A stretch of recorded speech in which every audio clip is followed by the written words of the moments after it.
Nigeria's swift move to help crush the attempted coup in Benin Republic was as much about protecting Nigeria as it was about defending a neighbor, the federal government has said. With coups sweeping West Africa and weakening joint security efforts, officials warn that instability next door quickly becomes insecurity at home.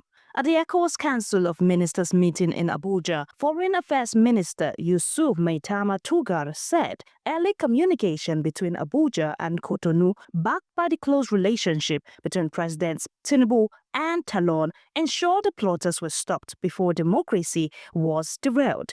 It was successful, and it is what should happen whenever democracy is under threat, he said, linking the action to Tinubu's priority on democratic governance. Tuggar added that the region's rising coups and terrorism make a stronger, well-funded ECOWAS standby force more urgent than ever, urging member states to pay their dues. He also confirmed that the Nigerian troops who ended up in Burkina Faso remain there, but that the situation is being handled diplomatically. ECOWAS is here to stay, and it's the nature of nation building and also of multilateral organizations. Sometimes you may experience setbacks, but it does not mean that so long as the model problems are inextricably linked to the external problems.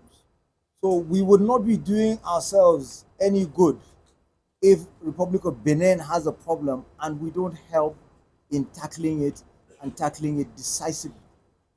The insecurity problem that we're facing today, like I said, is a regional problem.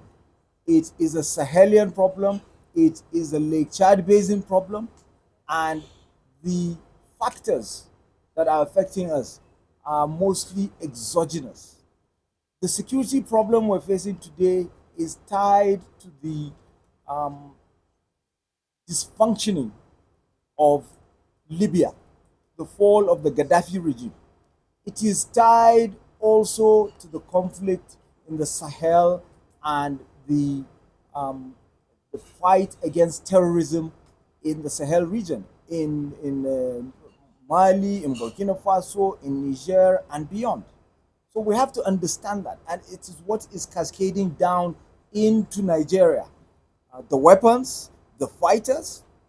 So when you see conflict happening in Zamfara, in Katsina, in Sokoto, in Kebbi, it moves down to Benue, for instance. And only then is it framed as a religious conflict. It's not.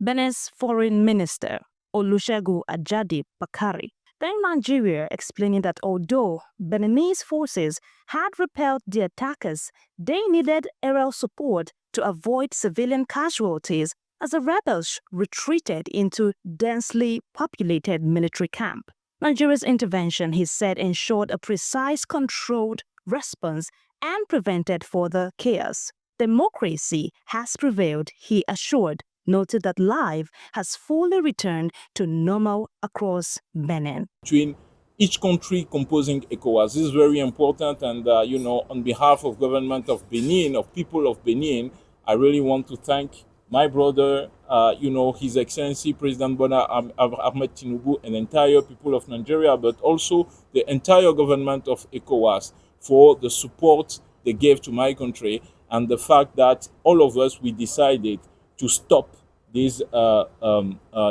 would say, spreading of coup in our sub-region.